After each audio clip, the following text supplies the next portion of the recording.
सभी का इस क्लास में स्वागत है। इस क्लास में मैथ के 5 बहुत ही महत्वपूर्ण क्वेश्चन को सॉल्व किया जाएगा। कहने का मतलब यही है कि जितने भी ऑल वनडे गवर्नमेंट एग्जाम होते हैं, इस प्रकार के क्वेश्चन 110% आपके एग्जाम में आते हैं। इसलिए आपसे यही एक रिक्वेस्ट है कि आप क्लास को लास्ट तक देखिएगा, उसके बाद तब कमेंट करिएगा कि आपको क्लास कैसे लगी। बाकी आपको क्वेश्चन यहाँ पे दिख रहा होगा, अब क्वेश्चन को पढ़ा जाता है और सॉल्व किया जाता है। तो हमारा पहला क्वेश्चन है, क्वेश्चन आपको यहाँ पे दिख रहा होगा।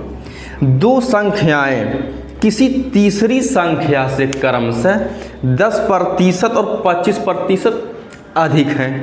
पहली संख्या दूसरी संख्या का कितने प्रतिशत है? पहली बात तो यह है, इस क्वेश्चन या इस प्रश्न में है भैया टोटल 3 संख्या का है। कहा है कि इसमें यही बोला है कि दो संख्याएं किसी तीसरी संख्या से, अर्थात पहली संख्या दूसरी संख्या तीसरी संख्या। अब ध्यान से अगर हम क्वेश्चन को पढ़ेंगे, यही तो बोला है कि दो संख्याएं किसी तीसरी संख्या से 10% और 25% अधिक है। यानी कि अगर तीसरी से भैया अगर अधिक होंगी तो भैया तीसरी को 100 मान लेते हैं, क्योंकि परसेंटेज में बोला और परसेंटेज का मतलब 100 होता है। अब एक बात यही बोला है 10% और 25%, अर्थात कहने का मतलब ये है 100 में जब हम 10 जोड़ेंगे आ जाएगा भैया 110%, यानी कि पहली संख्या का मान भैया 110 है। उसी प्रकार से 25% अधिक है तो भाई दूसरी संख्या अगर यानी 100 में जब 25 जब जोड़ेंगे तो दूसरी संख्या निकल करके आ जाएगी 125। अब एक बात, लेकिन इसमें कंडीशन यह दिया है कि पहली संख्या दूसरी संख्या का कितने परसेंट है। अब जब बोला है पहली संख्या दूसरी संख्या का, तो अभी भी इसको भैया हम दोनों को काट करके छोटा कर सकते हैं। अब कैसी? ये 5 से कट जाएगा 22 बार, अर्थात 22 पंजे 110, और ये 5 से कटेगा 25 बार, 25 पंजे 125। अब यही बोला है कि पहली संख्या दूसरी संख्या का कितने परसेंट है। अब पहली संख्या अर्थात 22, दूसरी संख्या का कहने का मतलब ये कि जिससे हम कंपेयर या तुलना कराते हैं उसको लिखते हैं भैया डिनोमिनेटर या हर में। अब बोला है कितने परसेंट है, तो परसेंट का मतलब 100 है, तो भैया इसके न्यूमरेटर यानी से हम 100 से गुणा कर देते हैं। अब करते हैं इसको सॉल्व। 25 से करने 25, 25 चौका 100। अब 4 का जब 22 से गुणा कराएंगे आ जाएगा भैया 88, यानी कि 88%। कहने का मतलब यही है कि पहली संख्या दूसरी संख्या का 88% है, जो कि ऑप्शन नंबर हमारे दिया है बी में। बस केवल आप लास्ट तक जुड़े रहे, उसके बाद आनंद आ जाएगा, जान लीजिए। अब हम आ जाते हैं अपने नेक्स्ट क्वेश्चन पे, जो कि आपको यहाँ पे दिख रहा होगा। अब क्वेश्चन को पढ़ा जाता है, उसके बाद सॉल्व किया जाता है। 5 के पहले 7 गुणजों का औसत होगा। जब गुणज का मतलब मल्टीपल या भैया टेबल होता है, और 5 का पहला गुणज 5 होगा, यानी 5 करने 5, 5 दूना 10, 5 तियाँ 15, 5 चौके 20, 5 पच्चे 25। उसी प्रकार से 5 का 7वां गुणज या भैया 5 का आखिरी गुणज भी कर सकते हैं, 7 बोला है, 5 7 35।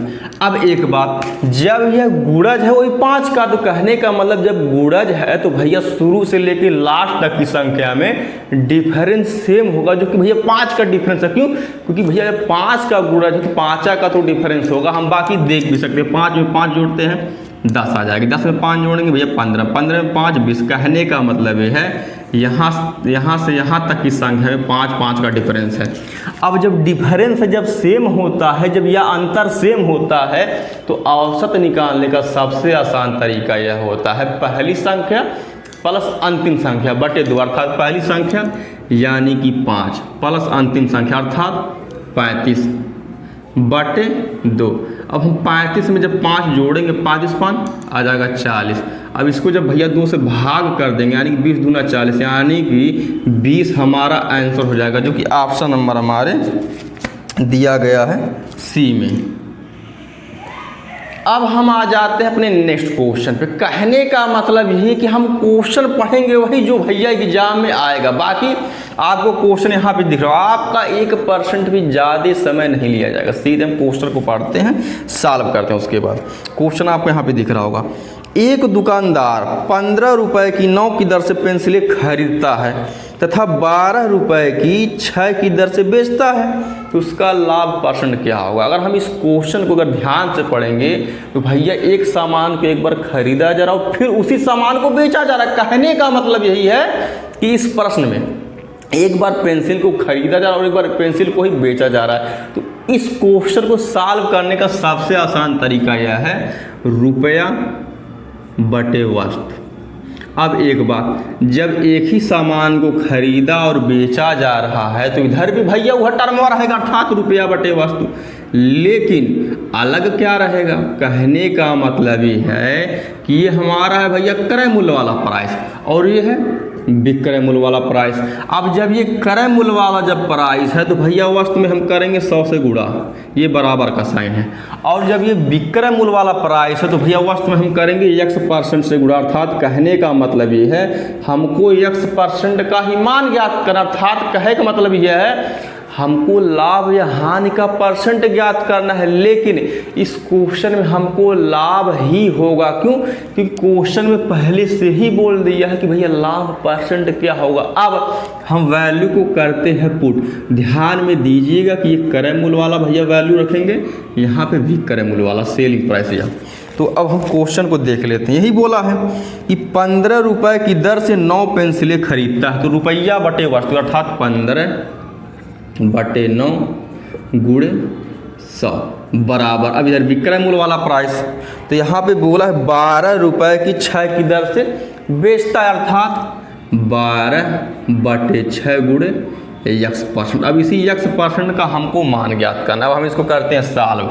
6 करने 6 दूना 12, अब 5 तियाँ 15, 5 दूना 10, उसके बाद लगा देंगे एक भेली, अभी भी कटेगा 3 करने 3, 3 त्रिका 9। अब कोई संख्या कटेगी नहीं तो भैया 3 का जब हम 20 से गुणा करेंगे 20 तियाँ 60। अब हम इसी 60 का भैया 2 से क्रॉस मल्टीप्लाई करा देते हैं, यानी 60 दूना 120, यानी कि x% का मान आ गया 120। तो कहने का मतलब ये है ये भैया 100 से ज़्यादा है, क्योंकि लाभ यहाँ हमेशा 100 पर ही होता है। अब ये 100 से कितना ज़्यादा, यानी कि जब 120 में से जब हम 100 को घटाएंगे आ जाएगा 20%, यानी कि इस ट्रांजैक्शन या इस सौदे या इस व्यापार में, या हम यह भी कह सकते हैं पेंसिल को खरीदने या बेचने में 20% का लाभ हुआ है, क्या कि 100 से ज़्यादा है, जो कि ऑप्शन नंबर हमारे दिया गया है डी में। अब हम आ जाते हैं अपने नेक्स्ट क्वेश्चन पे। तो हमारा जो नेक्स्ट क्वेश्चन है आपको यहाँ पे दिख रहा होगा। क्वेश्चन को पढ़ा जाता है उसके बाद सॉल्व किया जाता है। 10% कमी के बाद कोई संख्या 2700 रह जाती है तो मूल संख्या क्या थी। पहली बात तो यह है कि परसेंटेज में कमी या वृद्धि हमेशा 100 पर ही होता है, जैसे कि इस क्वेश्चन में ही बोला है कि भैया 10% की कमी के बाद अर्थात 100 पर ही कम होगा। तो जब हम 100 में से जब हम 10 घटा देंगे आ जाएगा 90%। अब यही बोला है कि 10% जब भैया कम करते हैं तो भैया संख्या हो जाती है 2700, यानी कि 100 में से जब हम 10 घटाएंगे आ जाएगा 90%। अब इसी 90% का मान है 2700, तो हम भैया लिख देते हैं। अब यही बोला है कि मूल संख्या क्या है, तो कहे का मतलब मूल संख्या का मतलब ये 100% का मान पूछा तो 100% का मान हम ज्ञात कर लेते हैं। अब 2700 गुणे 100 बटे 90, 0 से 0 कट जाएगा, 9 करने 9, 9 त्रिक 27, उसके बाद लगा देंगे 1 0। अब कहे का मतलब यह है 3 करना 3, उसके बाद 1 भेली 2 भेली 3 भेली हम लगा देंगे, यानी कि वह मूल संख्या हमारी 3000 है, जो कि ऑप्शन नंबर हमारे कहाँ गया, दिया गया सी में। अब हम आ जाते हैं अपने नेक्स्ट क्वेश्चन पे, जो कि आपको यहाँ पे दिख रहा होगा। क्वेश्चन को पढ़ा जाता है 50 ग्राम और 2 किलोग्राम में क्या अनुपात है। अब यही बोला है कि 50 ग्राम और 2 किलोग्राम में क्या अनुपात है, तो भैया अनुपात या रेशियो का साइन लगा देते हैं। एक बात, इसको अभी हम सॉल्व नहीं कर सकते हैं, क्यों? क्योंकि ये दोनों यूनिट सेम नहीं है, ये ग्राम में है ये किलोग्राम है। तो कहने का मतलब है किलोग्राम वाले को भी हम ग्राम में चेंज कर लेते हैं। अब ये 50 ग्राम है तो 50 ग्राम हम लिख देते हैं। अब इसको जब हम ग्राम में चेंज करेंगे, 1 किलो में होता है 1000 ग्राम। अब यहाँ पे लिखा है 2 किलो, तो भैया 2 किलो में होगा 2000 ग्राम। तो भैया 2000 ग्राम हम लिख देते हैं। कहने का मतलब ये है, अब ये भी ग्राम में हो गया, ये भी ग्राम में हो गया। अब इसको हम कर लेते हैं सॉल्व।